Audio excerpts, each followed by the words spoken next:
Hey, what's up, everybody? It's Never Precious here. Welcome to episode 5, day 5 of my daily podcast series. Without wasting much time, let's get started.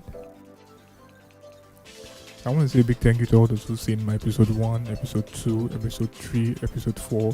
This is episode 5, and we are making progress. Thank you so much, and I'm very grateful. And also, if this is your first time here, please kindly hit the subscribe button, turn on the notification icon so you get updated anytime I post my podcast daily. Like I said, without wasting much time, let's get started. So today we're going to be modeling a translucent material in Autodesk Maya. A translucent material is any kind of material that is semi-transparent in nature. It could be liquid, glass, or plastic. It's basically any kind of material that allows light passes through it and is fairly visible in nature. And the subject for today's modeling is highly inspired by pure curiosity. I get to see this daily, and I get to see this a lot every day in my life. So just out of pure curiosity of how it was made, and here we are, the podcast. So let's dive in. A prerequisite for today's podcast is basically two software and a plugin: Adobe Illustrator and Autodesk Maya, and a plugin, NVIDIA Mental Ray. Yes, I had the final render done in Mental Ray. I know if you're following up NVIDIA, you know NVIDIA discontinued the Mental Ray plugin. So in case you don't have Mental Ray, but this is a plugin I had from a while ago, back in 2017. But currently now you can also get this done in iRay. You can also use other render engines to get your final render done. But for this particular glass effect and the style I was looking for, I think Mental Ray was the best render engine that gave me the kind of results I wanted. So you can also have this rendered in using Anode, and if you're a Cinema 4D user, you can basically render this using Anode, Octane, or whatever render engine works best for you. So let's dive in. First of all, it all started in Adobe Illustrator. So yes, I had to get the basic shape of my model. Yes, and then there's something I do when I'm modeling. It's called segment-based modeling. That means okay, the subject of which I'm modeling has a fairly dominant love shape in front of it. That's a love world stage, by the way. It has a fairly dominant shape in front of it, which is I think that's the most dominant shape in the whole object. So remember the approach I told you about segment-based modeling. So I decided to start out with this shape right here because I found it to be the dominant shape in the among the entire group. So yeah, this is me in Illustrator trying to get a basic sketch of how I want the shape to look like. Yeah, I know you can probably get this done using a custom made shape or a predefined shape in Adobe Illustrator, but like I always say, the best way is to do it yourself and do everything yourself.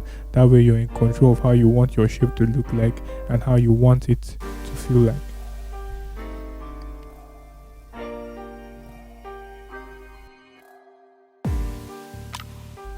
Okay, so after laying down my first initial sketch, I went on to refining it with using the pen tool. Yes, because I had to export a smooth curve into Autodesk Maya. So this is the workflow. It all starts with Adobe Illustrator. So you get your curve or your shape done in Adobe Illustrator. Then you export the curve as an SVG. Yes, you export the curve as an SVG or as an Illustrator curve into Maya. So yeah, after making a rough sketch of how I want the shape to look like, and this is a heart shape.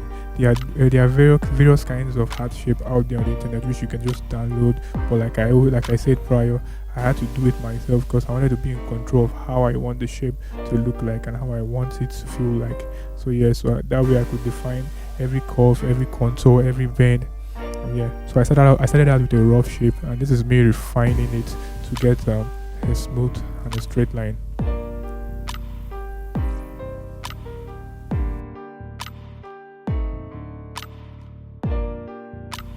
Okay, I find this very, very useful in my work process, especially when you're working with objects that are symmetrical in nature. Yes, especially for both in the 2D workspace and in the 3D workspace, especially in the 3D workspace. While working with objects that are symmetrical in nature, I find it very, very useful to cut the amount of time you need to work in half, and also to be accurate in proportion. I find it very useful to work on a symmetrical half. Then after you're done with that half, you duplicate it onto the opposite side of the object. So yeah, for this heart shape, like I said now, I had to focus on getting my perfect curve for one half. The end goal, or the end goal in focus is a heart shape. So this is me working on one side, a one-sided symmetry of the heart shape, which when I'm done, I'm going to switch it over to the other side, duplicate it and flip it over to the other side. So therefore, it's going to save me that time of doing both sides at the same time, and it's going to make me very accurate to proportion. Yeah, so this is a useful tip, especially when you're working with objects that are symmetrical in nature, especially in the 3D workspace. Yeah.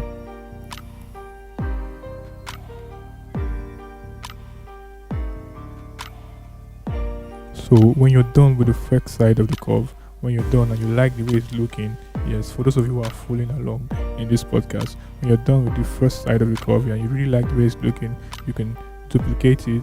Yes. After duplicating it, the next step is to merge them together. Yes, so this is me duplicating the shape. Yes, using the transform option, right click, duplicate, you reflect it to the left, mirror the shape left, and then get them to be balanced and centralized. Yes, then you have to merge the two curves together to form a single unique shape.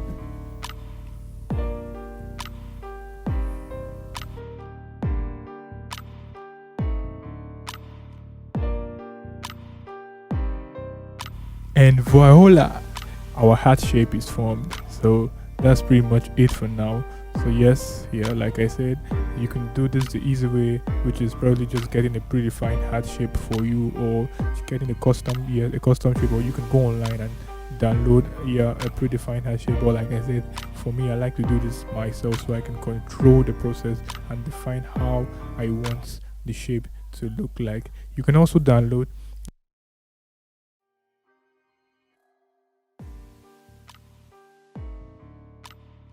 the next step is pretty much to spreading out the curve and add more points and anchor points to it. Yeah, if you're in Adobe Illustrator, the curve looks perfectly smooth already. But I noticed something, because when you export them down to Maya, each anchor point is actually converted to control vertices, and what is going to be exported from Adobe Illustrator to Autodesk Maya is the curve, and it's going to export the curve with all of its data, and these anchor points are going to be converted to control vertices. So if you just export it down to Maya with few anchor points, you're going to export with few control vertices, and the resulting output is going to be curve that is not so smooth. So yes, that's why you see me taking the time to add more anchor points to the curve, so that when I export it out to Maya, it's going to come out as a perfectly smooth curve, so which is very, very important. So yes, after getting your shape down, especially if you want a smooth line, you can go on and add more anchor points. Okay, a key point to note when you're saving your Illustrator file is to save it as an Illustrator 9 below.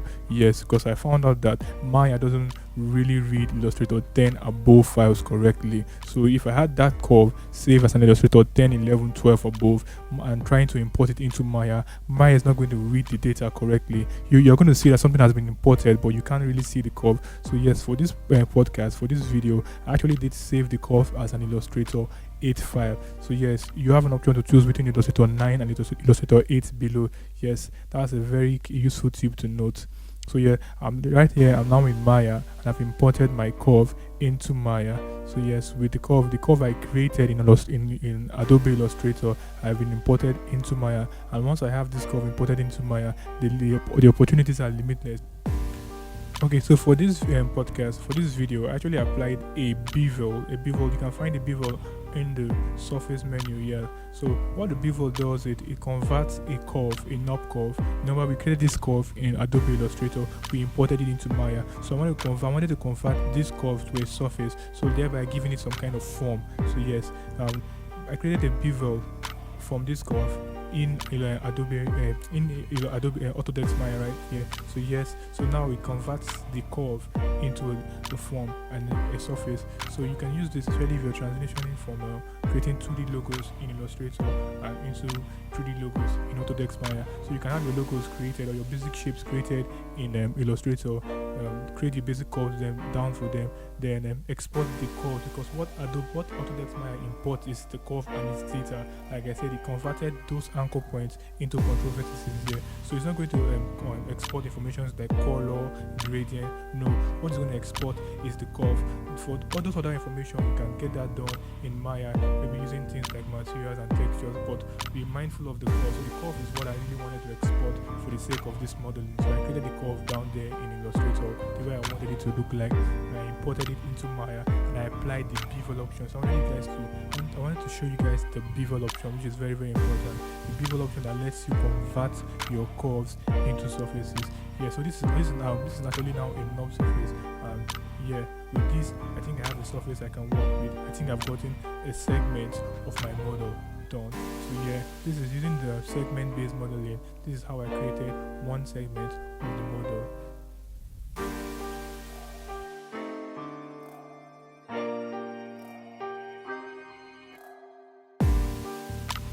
Okay, for the other segment of the model, I think my software of choice, which is Autodesk Maya, has some basic primitive based shapes here, which are down there in the polygon menu of the software, or you can find them with the create polygon primitive, and you see some primitive shape right here, which is really, really easy. So for this one, I just took out the cylinder shape, then scaled it down, made it flat. It's like taking a cylinder and making it flat and extending it here, just to get the top shape. So yes, yeah, these shapes they came really easy for me because they already had the software Autodesk Maya already had custom shape and custom primitive shapes, which are already similar to what I'm looking for. So I didn't have any trouble. I didn't have to create it in Adobe Illustrator, or I didn't have to model it in Maya actually, because now there are some exceptions. For some cases you really have to model your shape if you have complex shapes, because everything you're going to have to model, it's going to be based out of a primitive shape.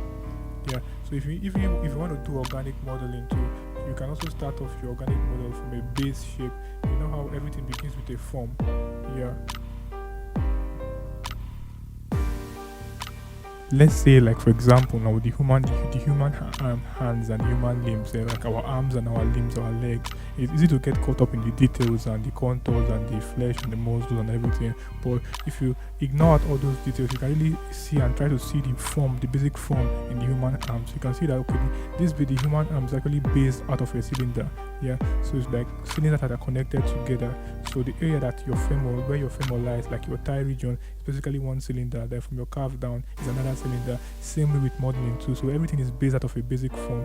So yes, for the sake of this shape and this for the remaining segment of this model, I was so lucky because the primitive shapes already in Maya they are very similar to what I had in mind. So after taking the cylinder, scaling it down, I took the same thing, the cube, scaled the cube down, and I stretched it to form the borders you see. So that's it for the other segment. So I didn't have to basically create them in Illustrator, or I didn't have to do a whole lot of modeling and refining and topologizing for this model. So I just took the basic primitive shapes and scaled them, stretched them, adjusted them in the right places to suit the model which I wanted to create.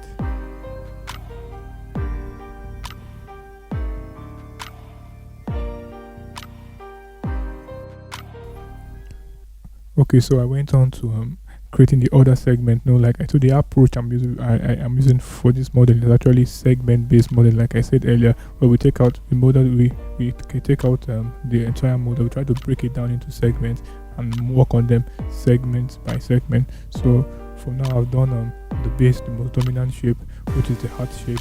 We've done the top segment, so I'm working on the side. That is the side. Yeah. So after getting one side done, placing it in the right place, and also I'm going to duplicate it and shift it out to the other side. So when you're working in Maya or in any 3D software, it's very order for you to, because it can be really confusing seeing things like this. So it's very important for you to try to see things using the orthographic mode. Yeah, the orthographic viewport. Yes. So yeah. So I've been working in the perspective viewport a while ago. So this is like the 3D workspace, the 3D viewport. So I can see things in 3D, but sometimes 3D can be confusing because it can create an optical illusion, and what your eyes see can be deceiving in the 3D viewport. So to solve this problem, I'm going to demonstrate by showing what I mean. You see, going down here to the orthographic viewport, now I can see things accurately. So this is like a full side. This is an orthographic front view. So yes, now I can get the height perfectly done and placed the way I want it. And I'm going next to the orthographic side view, so I can get the base done. I get all my bottom, all the height of my shapes. I can get them to align properly well. So yeah, if I had basically just left it in the perspective view, it could have been confusing and not accurate. It could look accurate to my eyes also, but not really accurate to scale. Okay, so our model is almost done. I think we've done basically a good number of the segments that make up this model. We've done the top, the front, the two sides, the left and the right side. Just what's left is the base. Yeah. So like I said, for this model, I think I find it really easy because the shapes are really simple, and there are not much complicated geometric shapes involved in this model. So for the base, all I had to do was just duplicate the top shape and then break it down and scale it. Yeah, so that's about it for the base. Now just duplicate the top shape, bring it down and scale it. Then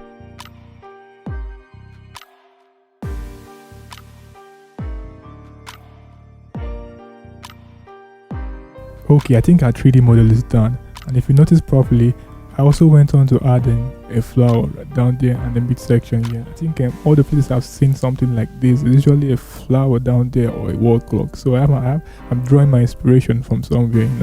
Yeah, I don't have a live reference for this actually. I'm just modeling from my head, and they say you can't model, just like a great artist once told me that, he said you can't draw what you don't know. So I'm just trying to draw inspiration from what I've seen before. So yes, that's pretty much it. The segment now. So all of these segments put together form the single unique model, and this is like composition, where you bring out different elements and you bring them together and they form one single unique composition. I hope you liked the video.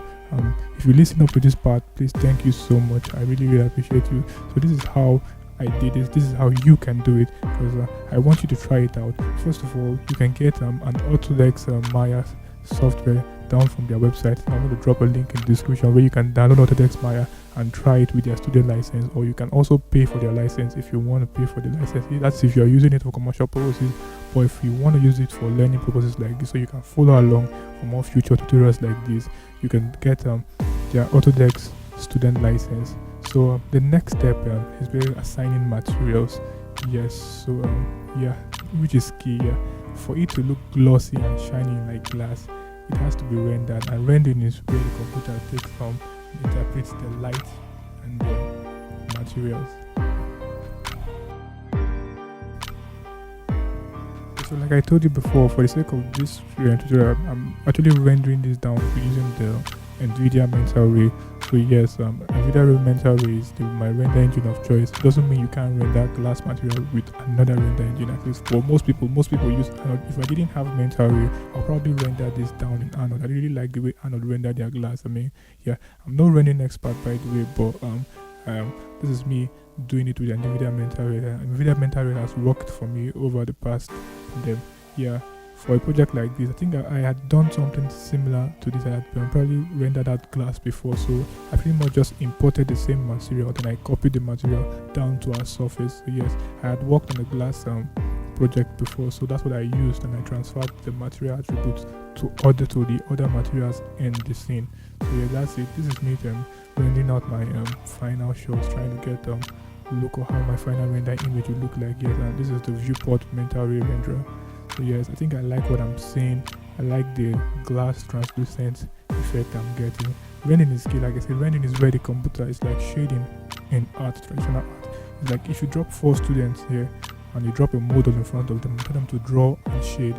Yes, they are both going to see the same image, but the way they're going to interpret, the way they're going to shade their drawing, the way they're going to interpret their light and shade are more all four of them is going to be different. Same thing with the render engines too. So if I probably was to render this same image using another render engine, the results will probably look different. So for this particular video, I really like the result I got with Mental Ray. So yes, that's why I stuck with Mental Ray. So yes, that's it now. So I thank you so much if you watched this video up to this part, if you're listening up to this part. Thank you so much. So let's talk about utility. How can you use something like this? So yeah, this is something that is very, very important and very okay. Speaking of utility, first of all, being able to create something like this is rewarding on its own. Just like an artist, the ability for an artist to paint, being able to paint is a reward on its own. So if you follow this podcast, if you follow this video up to this point, and you're trying to create along with me, and you've created something out of this, thank you so much, and congratulations. That's a reward on its own. You can kindly let me know down there in the comment section below. So yes, so moving forward, you can use this for as a prop, an asset in your project, like your 3D project. This could be a prop. You can set up your scene for maybe for animation, and you can use this for visual effect. You can use it for a whole lot of things. So yeah, I'm going to save this model down there. Then I'll see what comes of it or what becomes of it in the future. That is a good asset for a scene right there.